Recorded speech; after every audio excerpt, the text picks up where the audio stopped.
नमस्ते, प्रणाम। सुनिए आप लोग, एक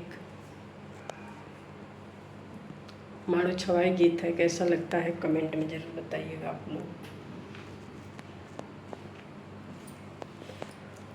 बाबा हो कौन बाबा कौना बनवा गईनी जे, बाबा हो कौन बाबा कौना बनवा गईनी जी, कौना बन के बसावा गड़ौले हुआ बनी जी, कौना बन के बसावा।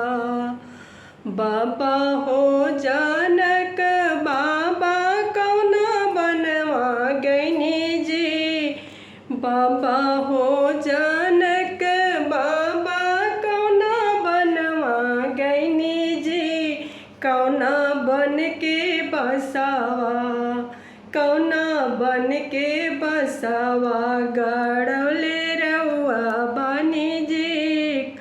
बेटी हो दुलरैतिन बेटी वृंदावनवा गईनी जी, बेटी हो दुलरैतिन बेटी वृंदावनवा गईनी जी, वृंदावन के बसावा मड़वा छावनी जी, वृंदावन के बसवा की मड़वा छावनी जी। भैया हो कवन भैया कौना बनवा गईनी जी, भैया हो कवन भैया कौना बनवा गईनी जी, कौना बन के बसवा मड़वा छावनी जी, कौना बन के बसवा के मड़वा छावनी जी।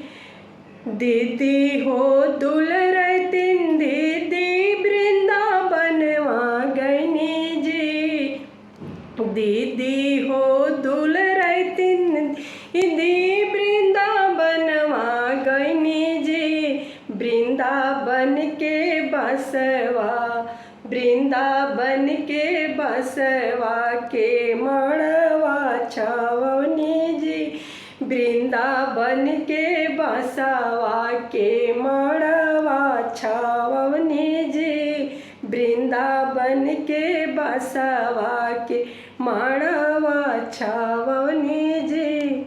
धन्यवाद दोस्तों, ये गाना कैसा लगा? मड़वा छवाई गीत है, आप लोग ज़रूर सुनिएगा।